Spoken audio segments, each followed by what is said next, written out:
अमेरिकी फेड के बयान के बाद डाउ जोन्स 200 अंक से ज्यादा गिरा। अमेरिका की ग्रोथ को लेकर फेड बुलिश नहीं, लेकिन एशियाई बाजारों में निचले स्तरों से रिकवरी। कच्चे तेल में उठापटक जारी। कल की तेजी के बाद आज गिरावट के साथ हो रहा है कारोबार। ब्रेंट का भाव $33 के नीचे, सोना 12 महीने के ऊपरी स्तर पर पहुंचा। स्पेक्ट्रम नीलामी के नए रिजर्व प्राइस पर ट्राई ने दी सिफारिशें। पहली बार 700 मेगाहर्ट्ज बैंड की भी होगी नीलामी। इंडस्ट्री ऊंचे रिजर्व प्राइस से नाराज। HDFC के तीसरी तिमाही के नतीजे रहे मिले जुले। कंपनी का मुनाफा अनुमान से कम, वहीं प्रोविजनिंग में भी इजाफा। पावर ग्रिड ने किए अच्छे नतीजों का ऐलान।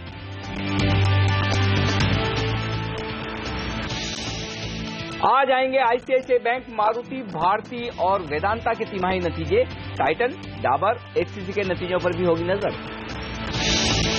जनवरी सीरीज की एक्सपायरी आज। CNBC आवाज पोल के मुताबिक 7,450 से 7,500 के बीच हो सकती है आज एक्सपायरी। भारी सट्टेबाजी की वजह से NCDEX ने रद्द किए कैस्टर सीड के सभी कॉन्ट्रैक्ट। बुधवार के बंद भाव पर होगा सेटलमेंट।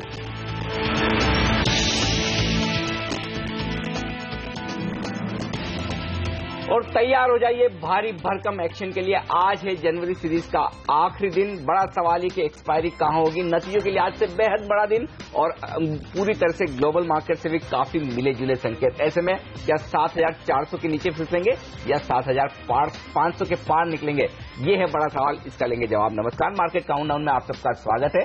मैं हूं अनिल सिंह। नमस्कार, मैं हूं हेमंत घई। जी हां, 4 निफ्टी की दिग्गज कंपनियों के नतीजे आज आने वाले हैं। ICICI बैंक के नतीजे बाजार बंद होने के बाद आ रहे हैं, तो ये एक राहत की बात। देखना होगा वो कैसे रहते हैं और आज आपको किस तरह की रणनीति बनानी चाहिए। हमारे एक्सपर्ट्स हमारे साथ जुड़ रहे हैं। रजतबोस.com के रजत बोस, साथ ही आइनॉक वेंचर्स के विजय चोपड़ा भी हमारे साथ जुड़ चुके हैं। आप दोनों का ही स्वागत है अनिल। लेकिन आप देखिए 6.5% की गिरावट देखने को मिली है इस पूरी सीरीज में और आज एक्सपायरी का दिन है। काफी वोलेटाइल रह सकता है आज का दिन। ये बताइए कैसे अप्रोच करना चाहिए आज का सेशन। सेकंड हाफ में खासतौर पर आखिरी आधा एक घंटा ज्यादा इंपॉर्टेंट होगा। बिल्कुल बड़ा मूव आने की पूरी संभावना बनेगी, क्योंकि जिस तरह से डेटा है वो साफ तौर पर बता रहे हैं कि बाजार में 7,400 और 7,500 की रेंज की किसी भी तरफ अगर बाहर निकले तो एक बड़ा एक्शन होता हुआ दिखेगा। लेकिन आज शुरुआत के लिए जो मैं मानकर चल रहा हूं वो है 7,450 का लेवल बाजार के लिए सबसे अहम और निर्णायक। तो आज आपको ये मानकर चलना है कि 7,450 के नीचे है तो आप मंदी में है, 7,450 के ऊपर है तो तेजी में। और वो मैं क्यों कह रहा हूं, वो जब मैं वायदा कारोबार के डेटा आपको बताऊंगा तब ये पूरा एक विश्लेषण होगा। लेकिन उससे पहले आपको ये नजर रखनी है अब किस तरह का मूव बनेगा बाजार में। 7,450 के ऊपर खुल जाए, थोड़ी और तेजी हो तो ऊपरी स्तरों पर आपको 7,475 7,500 की रेंज में एक बार बिकवाली करनी चाहिए, शॉर्ट पोजीशन बनानी चाहिए या फिर अपनी तेजी की पोजीशन में प्रॉफिट बुकिंग करनी चाहिए। और आप स्टॉप लॉस रख लें 7,525 के आसपास का। अगर उसके पार निकले तो फिर आप अपनी मंदी की पोजीशन को काट लें। निचले स्तरों पर पहला टारगेट आपका बनेगा 7,400 का और उसके नीचे फिसले तो 7,350 के आसपास तक हम आज ही आते हुए बाजार को देख सकते हैं। 7,400 बेहद अहम सपोर्ट आता हुआ दिख रहा है, वो भी डेटा में हम आगे डिस्कस करेंगे। लेकिन ये इस वक्त पूरी तरह से निफ्टी पर राय बन रही है, तो आपको कुछ हद तक कॉन्ट्रा ट्रेड लेना पड़ेगा। अगर मजबूत शुरुआत होगी तो ऊपर जाना होगा। अब एशियाई बाजारों पर नजर रखिए, जहां रिकवरी जरूर हुई है, लेकिन हमारे बाजार खुलने के वक्त तक एशियाई बाजार किस तरह का प्रदर्शन करते हैं वो काफी अहम होगा। जहां तक बैंक निफ्टी का सवाल है, 15,300 15,800 की ट्रेडिंग रेंज है। आज मैं बैंक निफ्टी पर खरीदारी या बिकवाली की राय इसलिए नहीं दे रहा हूं क्योंकि बैंकों में बड़ा इंटरेस्टिंग पैटर्न दिख रहा है। जहां मिड कैप PSU बैंक थोड़े से मजबूत हो रहे हैं, प्राइवेट बैंक थोड़े से कमजोर हो रहे हैं, तो क्लियर ट्रेंड नहीं है, रेंज है। जहां तक सेक्टर्स का सवाल है, ऑयल एंड गैस स्पेस के शेयरों पर नजर रखिए पॉजिटिव साइड पर। OMC थोड़ी सी कमजोर हो सकती है और सेलेक्टिवली बैंकिंग शेयर कमजोर हो सकते हैं। चलिए, तो इन सब सेक्टर्स के ऊपर नजर रखनी चाहिए। विजय जी भी हमारे साथ जुड़ चुके हैं। Good morning sir. ये बताइए सबसे पहले फेड ने जिस तरह से अपने स्टेटमेंट्स दिए हैं उसके बाद हमने देखा यूएस के मार्केट्स गिर गए। स्टेटमेंट से पहले ऊपर थे और उसके बाद वहां पर दबाव देखने को मिला करीब 222 पॉइंट का। जेनेट येलन के स्टेटमेंट्स में थोड़ा सा कॉन्फिडेंस की कमी दिख रही थी कि यूएस की ग्रोथ को लेकर वो इतनी बुलिश नहीं है। इसे भारतीय बाजारों के लिए, इमर्जिंग मार्केट्स के लिए पॉजिटिव समझना चाहिए या नेगेटिव, और आपने कैसे रीड किया इन स्टेटमेंट्स को? देखिए, यूएस में जिस तरह से रिकवरी की एक्सपेक्टेशन बना के रखी हुई थी और वहां पर अगर फेडरल रिजर्व चेयरमैन कहते हैं कि कहीं ना कहीं उतनी तेजी नहीं रहेगी यूएस इकोनॉमी में, तो ये नो डाउट चिंताजनक है। दूसरी चीज, यूएस एक बहुत मेजर इवेंट पे बैठा है, इलेक्शंस पे।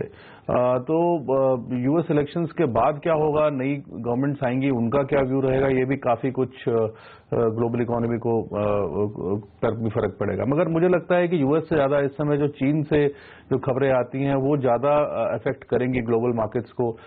प्रोबेबिलिटी है कि चीन जो है पूरी की पूरी दुनिया को कहीं ना कहीं रिसेशन में भी खींच सकता है, क्योंकि एक मेजर ग्रोथ ड्राइवर रहा है चीन दशकों तक। तो पूरी मैं कहूंगा कि ग्लोबल मार्केट्स के लिए कोई बहुत अच्छी खबर नहीं है अगर यूएस में इकोनॉमी का रिवाइवल नहीं होता। और अभी भी हम देख रहे हैं कि आउटफ्लो हो ही रहा है, एफआईआईस ने ओवरऑल माल बेचा ही है। तो एक कॉन्फिडेंस की बहुत जरूरत है ग्लोबल मार्केट्स को, और वो तब तक नहीं आएगा मुझे लगता है जब तक यूएस मार्केट्स में हरियाली नहीं दिखती। बिल्कुल। तो ये कॉन्फिडेंस की कमी फिलहाल दुनिया भर के बाजारों से, लेकिन चार्ट्स पर क्या सिचुएशन है रजत, ये बताएं, निफ्टी को कैसे ट्रेड करेंगे आप आज, और आपको क्या लग रहा है कहां होगी एक्सपायरी? कि मुझको लग रहा है कि एक्सपायरी जो है वो 7,400 से लेके 7,450 के बीच में होने की पॉसिबिलिटीज है। ये मैं इसलिए कह रहा हूं कि मुझको ये नहीं लगता है कि 7,472 से लेके 7,482 के बीच में जो पड़ाव है, मतलब जो रेजिस्टेंस है, सप्लाई जोन है, उसको पार करके निफ्टी ऊपर में सस्टेन करेगा, ऐसा उम्मीद थोड़ा कम है। और नीचे अगर पहुंचा तो 7,413 बहुत अहम जोन होगा। उस 7,413 का लेवल अगर तोड़ दे तो 7,389 would be a support level. मान लीजिए कि broad range would be 7,389 to about 7,472, इसी के बीच में वॉलेटाइल होके बाजार आज 7,400 से 7,450 के बीच में ही खत्म करेगा निफ्टी, ऐसा ही मैं सोचता हूं। ऑलराइट, तो 7,400 7,450 के बीच आज हो सकती है एक्सपायरी, ये है रजत का मानना। लेकिन अनिल, अभी विजय भी कह रहे थे एफआईआईस ने दरअसल काफी परेशान किया है इस पूरी सीरीज में। देखिए 17 ट्रेडिंग सेशंस में लगातार बिकवाली उनकी तरफ से होती हुई दिखी है, और कल भी आप देखिए, छोटा ही सही लेकिन सेल का फिगर है, बाय का फिगर आ नहीं रहा है। 360 करोड़ रुपए के आसपास की बिकवाली उन्होंने करी है। शुक्र है घरेलू बाजार के संस्थागत निवेशक 500 करोड़ रुपए की हर रोज खरीदारी कर रहे हैं। बिल्कुल, डेटा तो कमजोर है लेकिन उतने बुरे नहीं है जितने शायद हो सकते थे, क्योंकि आप देखिए कैश मार्केट की 367 करोड़ की बिकवाली के सामने स्टॉक फ्यूचर्स एफआईआईस ने 852 करोड़ के खरीदे हैं। तो नेट स्टॉक्स में खरीदारी का आंकड़ा है लगभग 500 करोड़ के आसपास का। लेकिन इसे मैं पॉजिटिव क्यों नहीं मान रहा हूं, क्योंकि सामने उन्होंने इंडेक्स फ्यूचर्स बेचे 619 करोड़ के।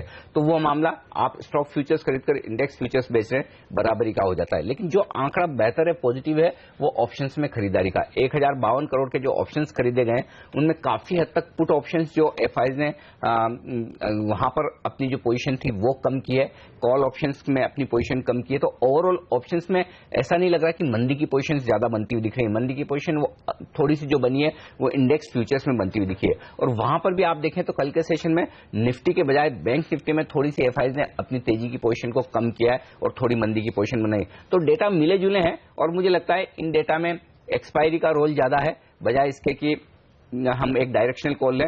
लेकिन हाँ, डायरेक्शन के हिसाब से जो आपने कहा, पिछले कई दिनों से लगातार एफआईआईस की बिकवाली का दबाव है ही, उन डेटा में कहीं कोई बदलाव नहीं आया। कल एक थोड़ी सी उम्मीद जगी थी शायद कि अब पॉजिटिव डेटा देखने को मिले, लेकिन ये पूरा गेम जो हो रहा है वो सिर्फ एक्सपायरी का है। असली डेटा अगर बदलता है तो वो हम सोमवार से देखेंगे कि किस तरह का रुझान बनता है। फिलहाल यही मान के चलना चाहिए कि डेटा में किसी तरह का कोई बदलाव है नहीं। बिल्कुल, तो नई सीरीज में डेटा कैसा आता है, फरवरी सीरीज में, बजट सीरीज में, उसके ऊपर नजर सबकी रहने वाली है। बहरहाल ये डेटा जो आया है वो काफी कमजोर है। 17 ट्रेडिंग सेशन से लगातार एफआईआईस बिकवाली कर रहे हैं। लेकिन ऐसे मार्केट में कहां है खरीदारी के मौके, कौन से वो सेक्टर्स हैं, स्टॉक्स हैं जहां पर आज आपकी नजर होनी चाहिए? चलिए पूछते हैं रजत से 2 पिक्स उनकी।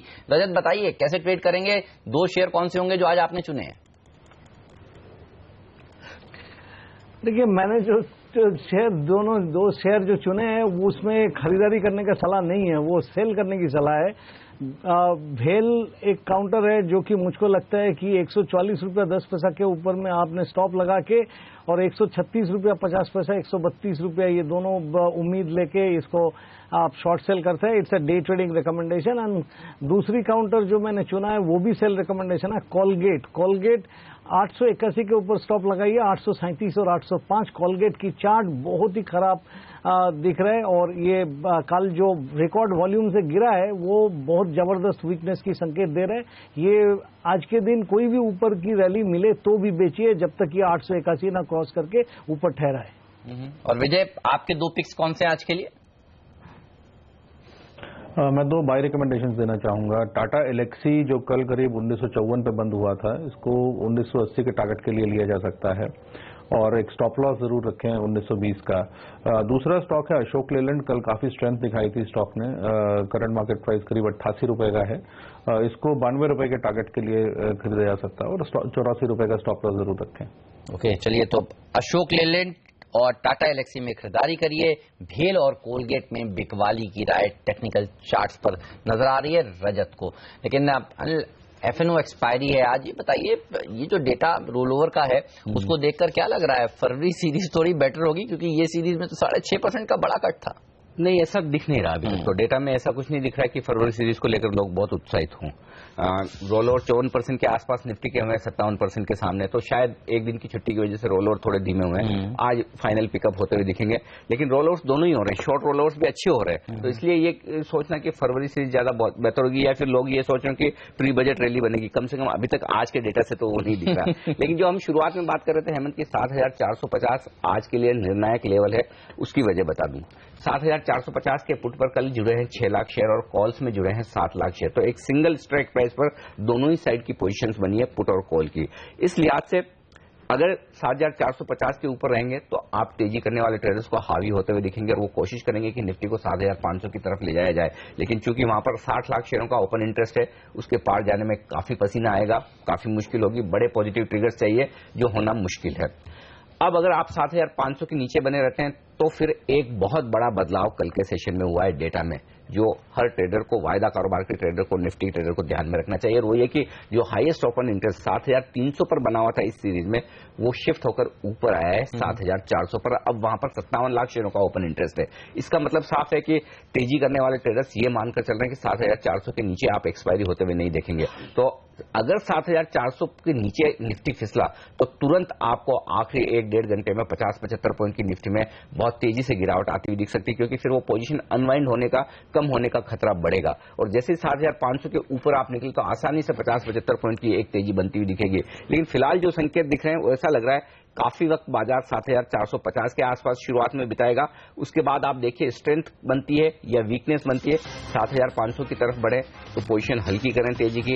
एग्रेसिव ट्रेडर तो स्टॉप लॉस लगाकर शॉर्ट कर लें।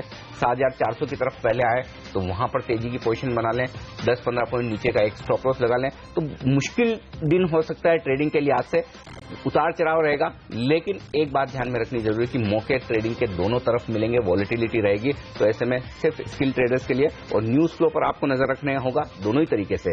ग्लोबल मार्केट्स में, खासतौर से एशिया में किस तरह के डेवलपमेंट होते हैं, और दूसरा नतीजों के लिहाज से बड़ा दिन है, दिग्गज नतीजे भी हैं, तो वहां से आपको काफी कुछ संकेत आते हुए दिखेंगे। तो सावधान होकर ट्रेड करने का दिन है आज एक्सपायरी।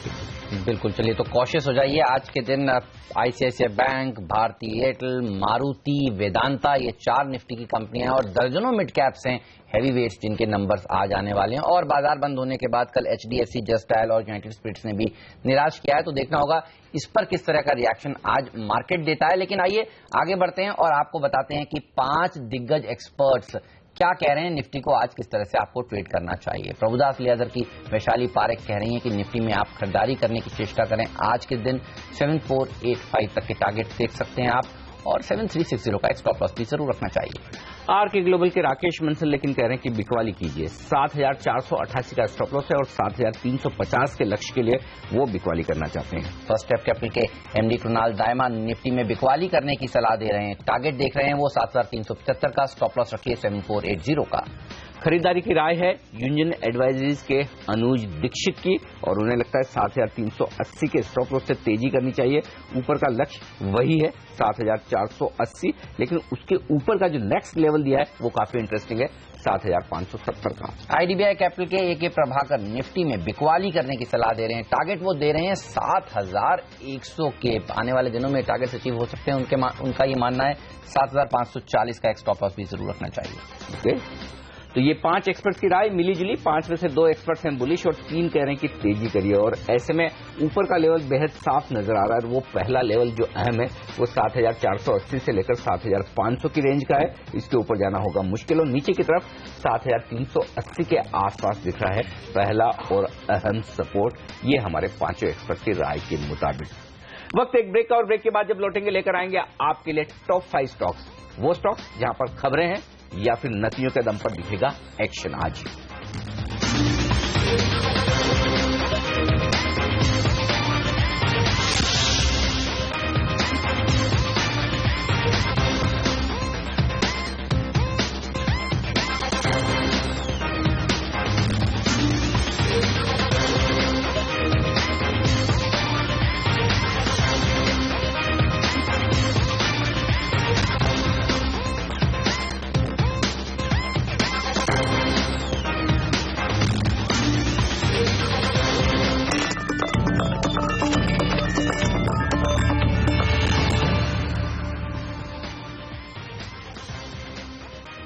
मार्केट काउंटडाउन में आप सबका स्वागत है। वक्त हो गया अब ये जानने का कि कौन से वो टॉप 5 स्टॉक्स हैं जिस पर आज आपकी नजर जरूर होनी चाहिए। और कल का स्टार परफॉर्मर पावरग्रिड कल बाजार बंद होने के बाद बेहद शानदार नतीजे पेश किए जैसे कि उम्मीद थी। आप देखिए मुनाफे में 31% की बढ़त 1600 करोड़ के पार निकलता हुआ दिख रहा है, लेकिन ऑपरेटिंग लेवल पर जो परफॉर्मेंस आई है कंपनी की वो काबिल तारीफ है। 28% ईबिटा बढ़कर आया है और मार्जिन्स में लगभग 3.25% की बढ़त हुई है। 88.7%, लगभग 89% के आसपास के मार्जिन आते हुए दिखे, तो बेहद शानदार परफॉर्मेंस पावरग्रिड की। एचडीएफसी के नतीजे मिक्स्ड रहे हैं। एक्सपेक्टेशंस थी काफी अच्छे नंबर्स आएंगे, मुनाफे का नंबर आया तो है 1520 करोड़ रुपए का, लेकिन एक्सपेक्टेशंस थोड़ी सी दरअसल ज्यादा थी, इसलिए डिसअपॉइंटमेंट हाथ लगा है साफ तौर पर। इसके अलावा अगर आप देखें तो प्रोविजनिंग का नंबर जो बढ़ा है उससे स्ट्रीट थोड़ा सा डिसअपॉइंटेड है। 52 करोड़ के सामने 68 करोड़ रुपए की प्रोविजनिंग, आज थोड़ा दबाव के साथ ये शेयर खुल सकता है। टेलीकॉम शेयरों पर दबाव रहेगा, वैसे ही कमजोर है। और आज एक बुरी खबर, वो ट्राई की जो रिकमेंडेशंस आई हैं कल देर शाम, वो ये कह रही कि 1800 मेगाहर्ट्ज के साथ साथ अब 700 मेगाहर्ट्ज के प्राइस बैंड के लिए भी बोली लगाई जाएगी। रिजर्व प्राइस जो रखी है वो 4 गुना रखी है, और सारी की सारी टेलीकॉम कंपनियां इन रिकमेंडेशन से बेहद नाराज है, यानी कि उनकी बैलेंस शीट पर भारी दबाव पड़ना तय है।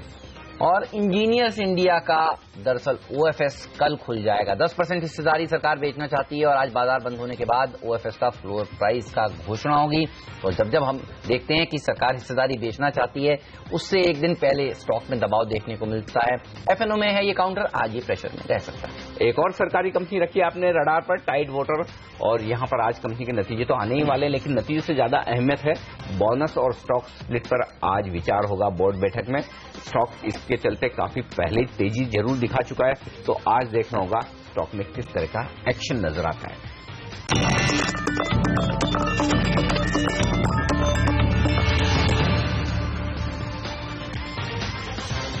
हमारे दोनों एक्सपर्ट्स हैं हमारे साथ, विजय चोपड़ा साहब और साथी रजत बोस जी। एक बार फिर से आप दोनों का स्वागत है। रजत, एक राय मैं सोच रहा हूं बैंक निफ्टी पर भी ले ली जाए। कल निफ्टी के मुकाबले में पहली बार 2-3 दिनों के बाद कमजोरी के संकेत आते दिखे। क्या लग रहा है बैंक निफ्टी में कहां एक्सपायरी हो सकती है और कैसे ट्रेड करना चाहिए? देखिए, बैंक निफ्टी में आपको जो देखना चाहिए वो है कि 15,583 आज के लिए सबसे क्रिटिकल लेवल होगा। वो अहम लेवल को पार करके अगर बैंक निफ्टी सस्टेन करे तो ऊपर में फिर एक बार 15,650 से लेके 675 का जो पड़ाव है वो पार करने का चेष्टा हो सकता है। बट 2 दिन का ट्रेडिंग देखते हुए मुझको ये लगता है कि आज एक्सपायरी के दिन 15,675 पार करके ऊपर चलेगा, तो उम्मीद थोड़ा कम ही है। उसको पार करने से फिर 15,760 का टारगेट बनता है, लेकिन कोई कारण से अगर 15,583 पार करने में कामयाब ना हो और नीचे की तरफ आए तो 15,432 से लेके 15,364 का जो सपोर्ट जोन है उसी को टेस्ट होने की पॉसिबिलिटी है। 15,364 अगर टूट जाए तो बैंक निफ्टी और 200 पॉइंट गिर सकता है। लेकिन मुझको निफ्टी और बैंक निफ्टी दोनों में ही लगता है ऊपर की लेवल पे, मतलब जिसको सेल ऑन रैलीज कहते हैं आप लोग, वही होने की पॉसिबिलिटीज ज्यादा है। ऊपर में बाजार टिकेगा ऐसा उम्मीद थोड़ा कम है। ऑलराइट, चलिए अपने स्क्रीन पर नजर डालिए। आप देखिए ऑन मोबाइल ग्लोबल, ये वो कंपनी है जो टेलीकॉम कंपनियों के लिए सॉफ्टवेयर्स बनाती है, उनको सेवाएं देती है, और यहाँ पर रिलायंस कम्युनिकेशन ने एक करार किया है, 3 साल के लिए करार किया गया है। ये ऑन मोबाइल ने अभी जानकारी दी है, और कुछ रिंगटोन्स के लिए ये करार किया गया है। तो इस स्टॉक के ऊपर भी नजर आज जरूर रहेगी। कुछ ही देर में पूछेंगे रजत से इसके चार्ट्स कैसे लगते हैं। लेकिन विजय, पावर ग्रिड ये एक ऐसी कंपनी है जिसने कल बाजार बंद होने के बाद पॉजिटिव सरप्राइज किया है, आज एक अच्छी रैली स्टॉक में देखने को मिल सकती है। बताइए नंबर्स कैसे आए आपको लगे और यहां से कितनी तेजी की गुंजाइश आपको लगती है? देखिए, जिस तरीके से जो पावर डिस्ट्रीब्यूशन कंपनीज हैं, इतने मैं कहूंगा कि रैंसेड एनवायरनमेंट में भी बहुत अच्छे रिजल्ट्स पोस्ट किए हैं कंपनी ने, और मुझे लगता है कि 138 का जो स्तर है जिस पे ये बंद हुआ है कल, संभवतः ये आपको 150 के आसपास भी दिख सकता है। स्टॉक ने काफी अच्छी स्ट्रेंथ दिखाई है और हम अगर देखें तो करीब करीब पिछले कुछ सेशंस में ही इसने थोड़ी सी तेजी देखने को भी मिली है। बट आई थिंक कि ये स्टॉक धीरे चलता है मगर बहुत स्ट्रांग कंपनी है, तो 150 के स्तर का टारगेट मैं जरूर दूंगा इस स्टॉक पे। ओके, 150 के आसपास तक के लक्ष्य के लिए तेजी करें तो देखना यह होगा कि आज सेलो न्यूज होता है या फिर तेजी बरकरार रह पाती है। वक्त एक और ब्रेक का, लेकिन ब्रेक के बाद मेरी लंबी लिस्ट है जहां पर मैं राय लेना चाहता हूं एक्सपर्ट से। नतीजों के दम पर जो एक्शन दिखेगा आज, SKS Micro, Just Dial, United Spirits, Bharti Infratel, IDFC Bank, सारे मिड कैप्स ये कल बाजार बंद होने के बाद नतीजे देते हुए आए हैं। इन पर रखेंगे नजर, साथ ही आज जो नतीजे आने वाले हैं दिग्गजों के, उनके क्या अनुमान है, ये सारे कुछ एक्शन आपके लिए होगा इस ब्रेक के बाद।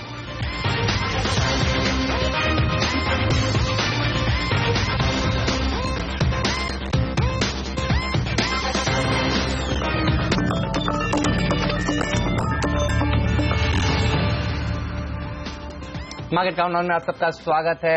आज दिग्गज 4 निफ्टी कंपनियों के नंबर्स आने वाले। आईसीआईसीआई बैंक के नतीजे बाजार बंद होने के बाद आएंगे, मारुति, भारतीय एयरटेल, वेदांता के नतीजे भी आ जाएंगे। सीएनबीसी आवाज ने अनुमान लगाए हैं कि नंबर्स कैसे आने वाले हैं, और बताने के लिए पूजा त्रिपाठी और डिम्पी कालरा हमारे साथ जुड़ चुके हैं। पूजा, बताइए आईसीआईसीआई बैंक कैसे पेश कर सकता है नतीजे?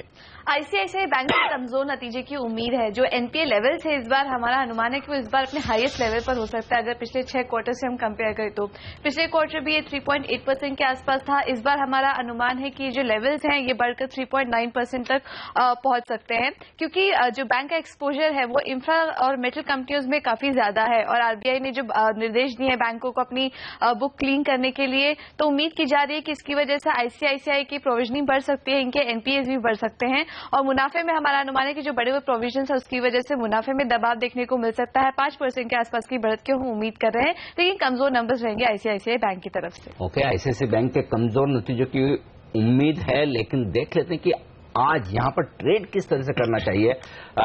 रजत बताएं, चार्ट्स क्या कह रहे हैं? आईसीआईसीआई बैंक लॉन्ग हो गया है शॉर्ट नतीजों के पहले? लेकिन मैं कहूंगा कि जब तक ये 235 से लेकर 233 ये सपोर्ट जोन नहीं तोड़ते तब तक इसमें शॉर्ट पोजीशन लेना नहीं चाहिए। और कल की जो हाई है 239 रुपया 30 पैसा, उसके ऊपर चलने से ही फिर आप फ्रेश लॉन्ग करने का सोचिए। अगर आपके पास में पोजीशन है तो उसको जो सपोर्ट जोन मैंने कहा उसके नीचे स्टॉप लगा के बने रहना चाहिए। उम्मीद नेगेटिव है वो मैं मानता हूं, लेकिन ये कई दिनों से नीचे की तरफ आए हैं। अभी ये रिजल्ट के बाद में अगर डाउन स्विंग हो तो भी पुरानी लो तोड़ेगा, ऐसा उम्मीद थोड़ा कम है, और नीचे की लेवल पे फिर से बाइंग आने की पॉसिबिलिटीज दिखता है। चलिए, तो निचले स्तरों पर कुछ बाइंग आने की पॉसिबिलिटी है। रजत को यहाँ पर फ्रेश शॉट्स नहीं करने चाहिए। डिम्पी हमारे साथ हैं। डिम्पी, वेदांता से क्या एक्सपेक्टेशंस है? वेदांता के रिजल्ट्स इस बार थोड़े कमजोर आएंगे। असल में 75% रिजल्ट्स तो आ ही चुके हैं, जो कि केन इंडिया और हिंदुस्तान जिंक के हिसाब से होते हैं, क्योंकि वेदांता के आज कंसोलिडेटेड रिजल्ट्स होंगे। लेकिन जब 25% का रिजल्ट आज आना बाकी होगा, उसका कंसोलिडेटेड पिक्चर आप देखेंगे वो थोड़ा निराश करने वाला होगा, क्योंकि मेटल के प्राइसेस जो टूटे हैं उससे काफी हद तक कंपनी को नुकसान पहुंच रहा है, जिसमें आयरन और जिंक के प्राइसेस पे काफी ज्यादा प्रेशर पड़ा है। जहां तक इनके लॉस की बात है, वो करीब 100 करोड़ रुपए के आसपास लॉस आ सकता है, लेकिन स्ट्रीट थोड़ी बटी हुई भी है। हो सकता है 100 करोड़ का लॉस करीब 250 करोड़ तक भी पहुंच जाए, और हो सकता है अगर आप सिक्वेंशियल बेसिस पर 250 करोड़ का प्रॉफिट भी आ जाए, क्योंकि कंसोलिडेटेड आंकड़े होंगे। एचसीएल के हिंदुस्तान जिंक के जो नतीजे हैं वो उम्मीद से थोड़े ठीक थे, लेकिन केन इंडिया का मुनाफा काफी नुकसान आया था। तो कंसोलिडेटेड फिगर पे अगर आप देखेंगे तो स्ट्रीट थोड़ा सा बढ़ गया, और पैरामीटर करीब 250 करोड़ के प्रॉफिट से लेके 250 करोड़ का लॉस होगा, लेकिन पिछली बार के मुकाबले बेहद कमजोर होंगे। इसके अगर ऑपरेटिंग इनकम की बात की जाए, वो भी करीब 23% के आसपास कम आती हुई दिखेगी। कुल मिला के एक ही सेगमेंट जिसको थोड़ा सा सपोर्ट कर सकता है वो इसका पावर सेगमेंट, वहां से इनका ठीक ठाक अर्निंग्स इस बार उम्मीद है, लेकिन कमजोर नतीजे इस बार वेदांता कंसोलिडेशन में देखने को मिलेंगे। तो जिससे जैसी की आशंका है मेटल कंपनियों से अच्छे नंबर्स आने हैं नहीं, और कैन और हिंदुस्तान जिंक के नंबर आने के बाद वेदांता के कमजोर नतीजों का अंदाज लगाना आसान काम है। लेकिन क्या ये सारे कमजोर नंबर्स इस वक्त प्राइस में हैं चोपड़ा साहब, और उस लिहाज से स्टॉक में थोड़ी बहुत जो तेजी बनी है निचले स्तरों से, क्या वो जायज है, खरीदना चाहिए, या फिर जिन किसी के पास शेयर है तो इन नतीजों के पहले बेचकर निकल जाए? देखिए, मैं ये कहता हूं कि मैं भी वेदांता का जो स्ट्रक्चर है वो एक्सट्रीमली वीक लग रहा है। मुझे लगता है कि ये रिजल्ट्स अनाउंस होने के बाद हो सकता है कि हम 57-58 का भाव भी देखें। मगर आपकी बात भी अनिल जी कहीं ना कहीं ठीक है कि काफी डैमेज हो चुका है स्टॉक में, और कहीं ना कहीं वीक परफॉर्मेंस प्राइस्ड इन है। तो अगर स्टॉक्स यहीं कहीं 57-58 के आसपास कंसोलिडेट करते हैं तो मैं कहूंगा लॉन्ग टर्म पर्सपेक्टिव से जैसे ही मार्केट थमता है तो मेटल काउंटर्स में बाइंग की जा सकती है, चाहे वो टाटा स्टील हो, चाहे हिंडाल्को हो, वेदांता हो। लॉन्ग टर्म पर्सपेक्टिव यस इसमें कुछ पोजीशंस बनाई जा सकती है, मगर अभी फिलहाल आज की मार्केट सिचुएशन देखते हुए मैं कहूंगा कि थोड़ा सा मुझे वीक लगता है। संभवतः हम 58 का स्तर भी देखें। चलिए, तो ये राय वेदांता पर। पूजा के पास चलते हैं फिर से और जानते हैं भारती एयरटेल के नतीजे कैसे आएंगे। पूजा बताइए, क्या एक्सपेक्टेशंस हैं? भारतीय एयरटेल से भी कमजोर नतीजे की उम्मीद है। वैसे तो सीजनली क्वार्टर 3 जो होता है वो टेलीकॉम कंपनीज के लिए काफी स्ट्रांग क्वार्टर होता है, लेकिन इस बार बढ़े हुए कंपटीशन की वजह से कंपनी ने, जितनी भी टेलीकॉम कंपनीज थी, उन्होंने अपने रोमिंग चार्जेस और इंटर यूसेज चार्जेस में काफी ज्यादा कटौती की है, जिसकी वजह से कंपनी के रेवेन्यू में असर देखने को मिल सकता है। और पिछले साल कंपनी ने जो फॉरेक्स गेन किया था 660 करोड़ के आसपास का, इस बार हमारा अनुमान है कि एक एक्सेप्शनल लॉस देखने को मिलेगा। फॉरेक्स लॉस में हमारा अनुमान है करीब 600 करोड़ के लॉसेज यहां पर देखने को मिल सकते हैं, जिसका की असर कंपनी के मुनाफे पे पड़ेगा। 11% की गिरावट देखने की उम्मीद है। नजर जो रहेगी वो कैपेक्स पे रहेगी। जितने भी अभी तक नतीजे आए हैं उसमें टेलीकॉम कंपनीज ने अपने जो कैपेक्स हैं वो उसका अनुमान बढ़ा दिया है। भारतीय एयरटेल ने पिछले अगले 3 सालों के लिए अपना जो कैपेक्स है वो 60,000 करोड़ के आसपास का रखा है, लेकिन इस पर नजर रहेगी, शायद यहां पर भी थोड़ी बहुत बढ़ोतरी देखने को मिल सकती है। ओके, तो भारतीय एयरटेल के नंबर्स थोड़े से कमजोरी की तरफ ही इशारा कर रहे हैं। एक बुरी खबर पहले से ही है टेलीकॉम स्टॉक्स के लिए कि जो 700 मेगाहर्ट्ज है उसका भी अब ऑक्शन किया जाएगा और उसकी रिजर्व प्राइस काफी ऊपर रखी गई, जिससे इंडस्ट्री नाराज है। चोपड़ा साहब की एक राय ले ली जाए भारतीय एयरटेल पे भी और साथ ही पूरे टेलीकॉम स्पेस पर, क्या करना चाहिए सर यहाँ पर? देखिए, मुझे लगता है कि कहीं ना कहीं जो सरकारी पॉलिसी है वो टेलीकॉम कंपनीज को बिल्कुल पसंद नहीं आ रही है, और इसके चलते हुए हमने चाहे आइडिया हो, भारती हो, हमने सारे स्टॉक्स में डैमेज देखा है। और नो डाउट इनका कैश आउटफ्लो इतना बढ़ता जा रहा है, प्रॉफिट्स और जो आरपूज हैं वो मेंटेन करने बहुत कठिन हो रहे हैं, क्योंकि कस्टमर फ्रंट पे भी इनको काफी डिस्काउंट्स डोल ऑन करने पड़ रहे हैं। मुझे लगता है वीकनेस अभी रहेगी भारती में, 280 तक भी ये फिसल सकता है, और वहां पर मैं कहूंगा कि एक बार 280 के आसपास आता है तो वहां पर बाइंग बनती है। चलिए, तो आज टेलीकॉम शेयरों में वैसे भी दबाव देखने को मिल सकता है। टीआरआई की रिकमेंडेशंस इंडस्ट्री को पसंद नहीं आ रही हैं। मारुति के नतीजे भी डिम्पी आज आने वाले हैं, यहां से क्या एक्सपेक्टेशंस की जा रही? हेमंत, इसके रिजल्ट थोड़े बेहतर रह सकते हैं कि अगर आप टॉप लाइन देखें तो वो तो शायद ठीक है, एक एवरेज भी रहेगा, 19% की ग्रोथ आ जाएगी वहां पे, लेकिन जो उसका मुनाफा वो करीब 66% बढ़कर इस बार आ सकता है, जो कि करीब 1330 करोड़ को पार कर जाएगा। इसकी बड़ी वजह एक तो यह है क्योंकि कमोडिटीज के दाम काफी हद तक कम हुए हैं, इसका इनको बेनिफिट मिल रहा है। दूसरा, जापान की करेंसी जो येन है वो अपने आप में कमजोर हुई है और रॉयल्टी के हिसाब से भी इनको बेनिफिट इनके अकाउंट्स में आ रहा है। और इसके अलावा अगर आप देखिए, इसका जो यूटिलिटी व्हीकल सेगमेंट है वहां पे ग्रोथ काफी अच्छी है, चाहे इसके एस क्रॉस की बात करें या फिर उन्होंने नई गाड़ी उतारी थी बेलिनो, जिसको जापान को एक्सपोर्ट भी करने वाले हैं, तो ज्यादातर ये जो है नए वेरिएंट इन्होंने उतारे हैं, इसका इनको बेनिफिट मिलेगा। लेकिन अब बीटा में थोड़ा सा दबाव आ सकता है, वो इस वजह से क्योंकि नई गाड़ियों को उतारने का खर्चा और साथ ही वेज रिस्ट्रक्चरिंग का खर्चा इनके बीटा में थोड़ा सा दबाव डालेगा। लेकिन कुल मिला के एक सेगमेंट जो थोड़ा सा परेशान रखेगा इस बार भी, इस क्वार्टर में भी, वो है लोअर सेगमेंट, यानी कि ऐसा सेगमेंट जहां पे छोटी गाड़ियां उतारता है, जैसे ऑल्टो।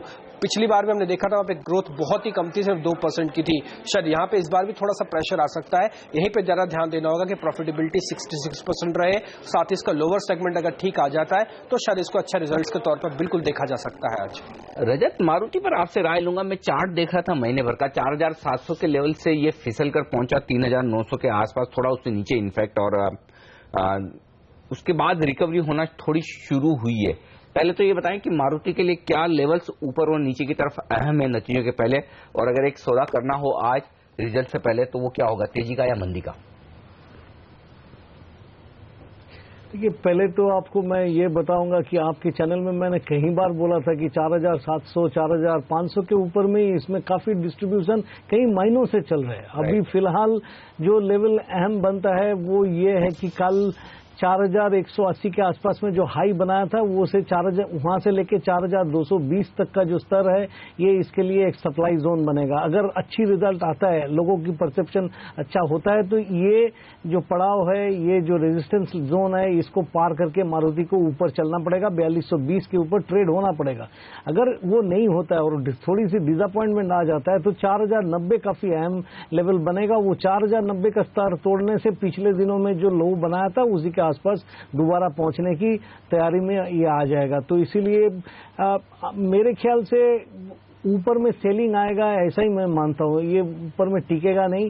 4180 के आसपास मिले तो 4220 के ऊपर में स्टॉप लगा के इसमें मंदी का सौदा आप कर सकते हैं। अगर कोई कारण से आपको 4090 के आसपास मिल जाता है तो वहां पे उसके नीचे स्टॉप लगा के आप बाई भी कर सकते हैं, but when you by a smaller quantity. चलिए, खरीदारी करें तो बहुत सोच समझकर, वैसे बिकवाली करने में ज्यादा समझदारी ये लबोलबाब पूरी बातचीत का रजत का।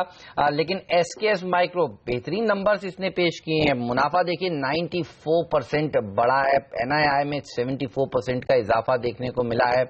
ये स्टॉक भी आज मजबूती के साथ कारोबार कर सकता है। रजत, इसके चार्ट्स कैसे लग रहे हैं आपको? अच्छा लग रहा है, ये ऊपर की तरफ चलेगा ऐसा ही उम्मीद करता हूं, क्योंकि इसमें देखिए moving averages, short term moving averages में गोल्डन क्रॉस दिखाया, मतलब कि कल जो ऊपर की तरफ बंद दिया है उसको भी पार करके ये ऊपर चल सकता है। इसका कुछ सप्लाई तो आ रहा है, बट मैं ये मानता हूं कि ये 525 रुपया आज के दिन एक बार पहुंच सकता है, अगर इसमें थोड़ी सी मोमेंटम आ जाए और लोगों को इसका रिजल्ट अच्छा लगे तो 525 would be your target and put a stop loss below 489। You can have a long trade out here in SKS micro finance. कुछ और नतीजों पर बात करें, लेकिन उससे पहले मैं देख रहा था कि टोटल 4 पिक्स भेजी थी विजय चोपड़ा जी ने, उसमें से 2 वो बता चुके हैं, 2 और बाकी। मेरे ख्याल से आपने टाटा एलेक्सी और अशोक लेलैंड बताई है चोपड़ा साहब। डॉक्टर रेड्डीज और स्पाइस जेट, यहां भी आपकी खरीदारी की राय है? बिल्कुल, डॉक्टर रेड्डीज ने कल एक अच्छा रनअप दिखाया था, करीब 2973 के स्तर पर यह बंद हुआ। मुझे लगता है कि 3030 का एक स्तर है जो कि ये टच कर सकता है, और 2940 का स्टॉप लॉस इसमें रखना लाजमी है। काफी डैमेज हो चुका है डॉक्टर रेड्डीज में, और मुझे लगता है कि थोड़ा सा कल फार्मा पैक में तेजी भी देखने को मिली थी, तो एक बाउंस इसमें दिख सकता है। स्पाइस जेट ने भी कल एक बहुत अच्छा रनअप दिखाया, और क्रूड के प्राइसेस फर्दर फिसलने से सारी एयरलाइन कंपनीज को फायदा पहुंचना चाहिए। और मैं ये बात पहले भी बोलता हूं कि वैल्यूएशन गैप काफी है पीयर्स में, स्पाइस जेट में और इंटरग्लोब में। तो मुझे लगता है कि ये 94 के टारगेट के लिए खरीदा जा सकता है स्पाइस जेट को, और एक 85 का स्टॉप लॉस जरूर रखें। जस्ट डायल एक और ऐसा स्टॉक जिसने कल अपने नंबर्स पेश किए बाजार बंद होने के बाद, और एक्सपेक्टेशंस थी कि नंबर्स में डिसअपॉइंटमेंट होगा, और वैसा ही हुआ भी। आप देखिए, मुनाफा 16% घटा, एबिटा 32% से घटकर 22% आ गया है, रेवेन्यू में 11% की गिरावट, माफ कीजिएगा बढ़त देखने को मिली है, लेकिन मुनाफा और एबिटा में कमी देखी जा रही है। जस्ट डायल के चार्ट्स कैसे लगते हैं? क्या यहां पर भी आपको शॉर्ट पोजीशंस बनानी चाहिए रजत, या देर हो चुकी है? देखिए, जस्ट डायल 784 से 804 तक एक छोटी सी बाउंस ये दिखा सकता है, लेकिन जब तक ये 804 का लेवल पार करके ऊपर ना चले तब तक इसमें कोई खास तेजी होगा, मतलब सस्टेनेबल बेसिस पे उसके ऊपर रहना चाहिए। ये 13 डे मूविंग एवरेज है, इसके ऊपर में ये टिका नहीं। पिछले 2 महीना से ये इसको दबाव देते आए हैं, तो वो दबाव को पार करके वो सप्लाई को एब्जॉर्ब करके जब तक ऊपर ना चले कोई खास मूवमेंट नहीं होगा। और ऐसे भी इसमें ऊपर की तरफ एक दिन उछल के जो 837 का हाई बनाया था उसी के आसपास कोई एक स्पाइक हो सकता है, बट वो भी सेल ऑफ हो जाएगा जब तक ये 50 डे मूविंग एवरेज जो कि 849 के आसपास है वो पार करके सस्टेन ना करे। तो sell on rallies is the recommendation out here. लेकिन देखना ये होगा इंटरेस्टिंग आज जस्ट डायल किस तरह का प्रदर्शन करता है, क्योंकि मैं देख रहा था कैश मार्केट में और फ्यूचर्स में 18 रुपए का फर्क चल रहा है। इनफैक्ट फ्यूचर्स 18 रुपए नीचे हैं कैश मार्केट के मुकाबले में, यानी कि अच्छी खासी मंदी की पोजीशंस बनी हुई है। तो आज हो सकता है कि गिरे, लेकिन आपको कैश मार्केट में ज्यादा गिरता हुआ दिखे बजाय फ्यूचर्स के। तो दोनों के फर्क पर भी आज आपको नजर रखनी चाहिए। चलिए वक्त एक और ब्रेक का। ब्रेक में जाने से पहले पूजा और डिम्पी आपका शुक्रिया सारे पॉल्स हम तक पहुंचाने के लिए। और ब्रेक के बाद हमारे एक्सपर्ट्स हमारे साथ हैं, कुछ और रिजल्ट्स हैं जिन पर आज रिएक्शन होने वाला है, उन पर लेंगे राय हमारे एक्सपर्ट से इस ब्रेक के बाद।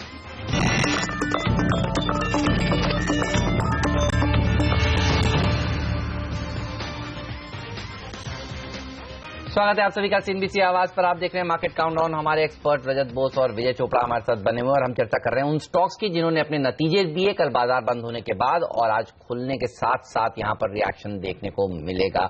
निवेली लिग्नाइट ने कमजोर नंबर्स पेश किए हैं। मुनाफा देखिए 85% घटा है, 16% इनकम में गिरावट देखने को मिली है।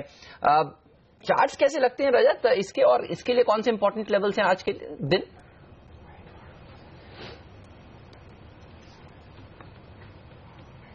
देखिए नेवेली लिग्नाइट कल अपना 13 डे मूविंग एवरेज जो है 76 का लेवल पे उसी को टेस्ट करके थोड़ी सी नीचे बंद दिया है।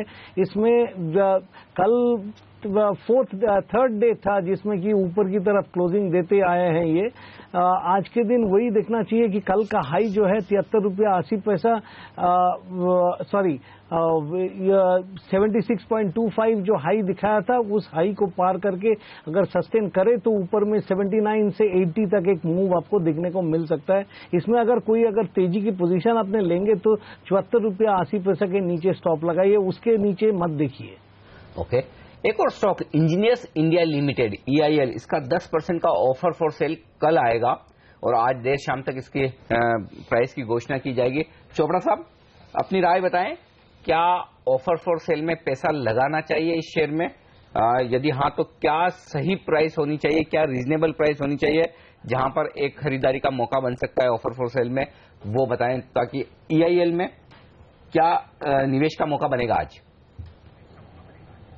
देखिए मुझे इंट्रिंसिक स्ट्रेंथ काफी है स्टॉक में और no doubt government of India company है, ऑर्डर बुक भी बहुत अच्छी है इसके पास, मगर अभी मुझे लगता है थोड़ा सा क्रैक कर सकता है 190 के लगभग ये फिसल सकता है। तो अगर प्राइस वहां कहीं आता है तो मुझे लगता है कि 190 के आसपास स्टॉक में बाइंग बन सकती है। अब ये तो देखना होगा कि कितना प्राइस अनाउंस होता है।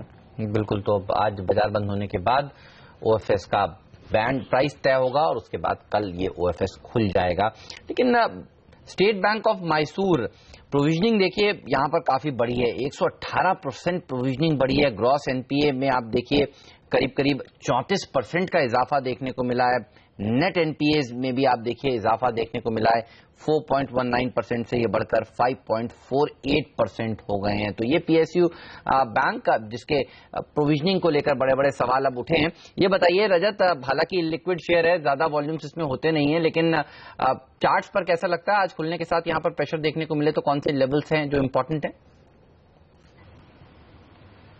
देखिए लेवल्स जो मैं बहुत इंपॉर्टेंट मानता हूं वो ये है कि 403 का लेवल काफी इंपॉर्टेंट माना जाएगा इसी के लिए। 403 402 जहां पे इसका कल का लो था उसी के नीचे अगर ये ट्रेड करे तो ये 390 और उसके नीचे भी पहुंच सकता है। और इसमें ऊपर की तरफ में सेलिंग ही आएगा। इसमें किसी को अगर निकलना है तो उसी के लिए कोई रैली आए उसको इस्तेमाल कीजिए, या तो ये लिक्विड भी उतना नहीं है कि इंट्राडे शॉर्ट सेलिंग रिकमेंडेशन दिया जा सकता है।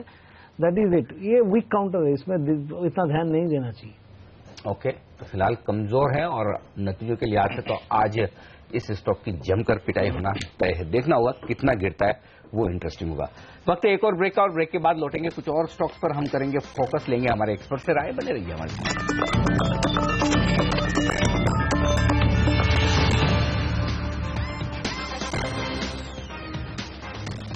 हमारे एक्सपर्ट्स हमारे साथ है रजत बॉस और विजय चोपड़ा। लेकिन अब वायदा कारोबार की एक्सपायरी का दिन और एक्सपायरी के दिन एंजल ब्रोकिंग के डेरिवेटिव हेड सिद्धार्थ भामरे भी हमारे साथ कार्यक्रम में शामिल हो चुके हैं। सिद्धार्थ गुड मॉर्निंग, स्वागत है आपका CNBC आवाज पर। क्या कोई संकेत ऐसे दिख रहे हैं आपको कि 7,400 के नीचे या फिर 7,500 के ऊपर एक्सपायरी हो सके, और एक्सपायरी के दिन निफ्टी को कैसे ट्रेड करना चाहिए? Good morning Anil ji. Last time जब मार्केट करेक्ट हो रहा था तो हमने देखा कि FIs ने काफी कॉल बाइंग्स की थी और वो 73 और 7400 के कॉल ऑप्शंस थे। आई डाउट कि मार्केट बहुत ज्यादा 7400 के नीचे जाएगा आज, लेकिन at the same time if you see 75, 7550, 7600 की कॉल रेटिंग्स भी हुई है।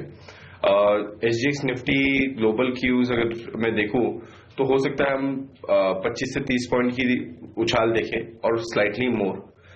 इस बीच जो कल 7450 की put option somewhere around 19 rupees बंद आई है, वो आपको 7 से 8-10 रुपए के बीच में शायद मिले।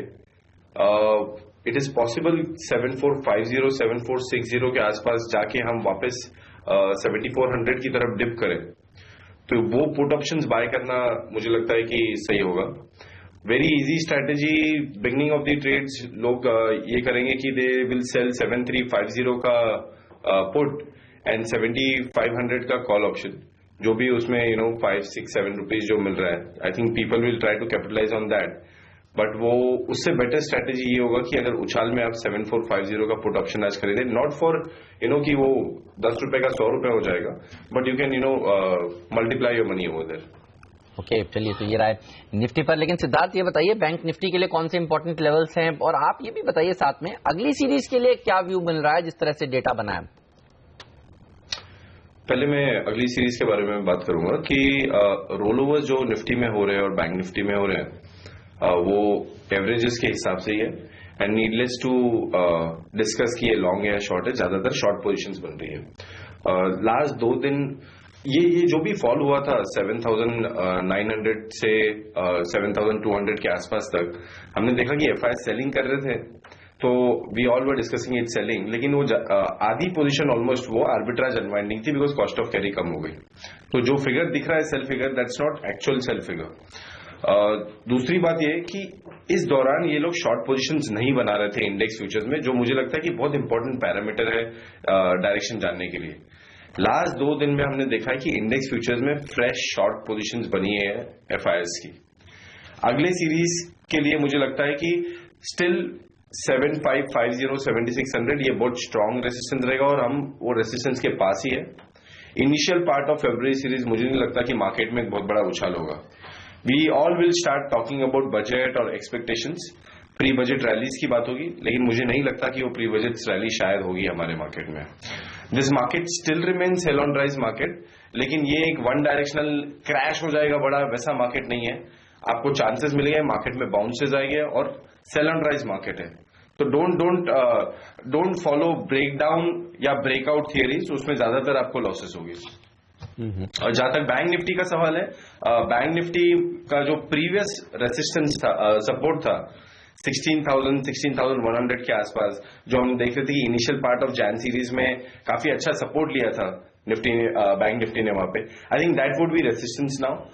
हालांकि पीएसयू बैंक थोड़ा ठीक ठाक कर रहे हैं, but we are not expecting too much upside in private sector bank. ICICI bank का रिजल्ट आने वाला है, ये स्टॉक भी मुझे लगता है कि 240, 245 का एक स्ट्रॉन्ग रेजिस्टेंस है, बहुत बड़ा अपसाइड नहीं है यहाँ पे। तो बहुत एग्रेसिव लॉन्ग पोजीशंस नहीं बनाना चाहिए मार्केट में। I am not saying initiate shorts right now, stock specific रहना चाहिए फिलहाल।